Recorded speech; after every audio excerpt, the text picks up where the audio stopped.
In the spring of 1996, a vision was born for the retelling of the age-old stories of Wesakechak, the teacher and trickster from the Cree oral tradition. I've always been caught between not wanting to bring out Wesakechak stories because they're not understood in the outside world. And there's a sense of not wanting to give people something they don't even know what it is when it's something so precious. And yet, there has to be a time when these things do come out so people can begin to understand. And these anthropologists tell me from the spear points that they find that the hunters followed the animals back into this territory in Alberta, the Cree territory, at least 11,000 years ago.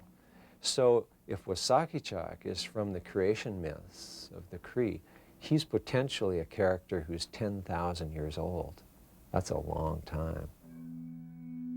Different but complementary visions of telling the old stories of Wesakechak and the more contemporary tales of animals in the earth were held by three Edmonton-based filmmakers, Ava Karvinen, Jerry Cook, and Greg Coys. The common thread was the library of wildlife film produced by Ava's father, Albert Karvinen.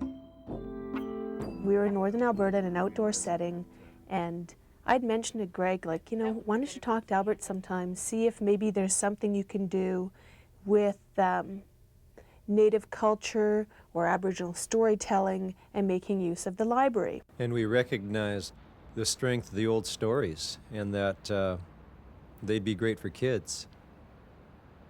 So how do we do that? And we had more questions than answers, so we went to Jerry Cook. He had taken a path of telling Aboriginal legends, and he was thinking of animating them. Albert had said, gee, I've got 1 million feet of wildlife footage. It would be nice to do something for kids. When I mentioned Albert's name, I could see a flicker in Jerry's eyes.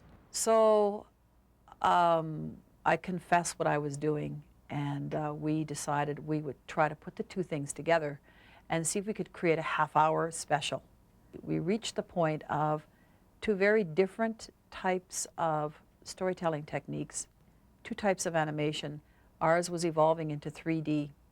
His was 2D, with that Karvinen element, which was their wildlife footage. So here, the whole idea that we're working on then is to get Annie Fraser Henry, an award-winning Blackfoot filmmaker with experience in producing animation, was employed as a technical and cultural consultant. We always smile when we see Norvell's work.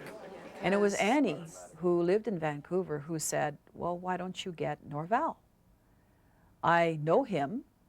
He lives here. I'll set it up.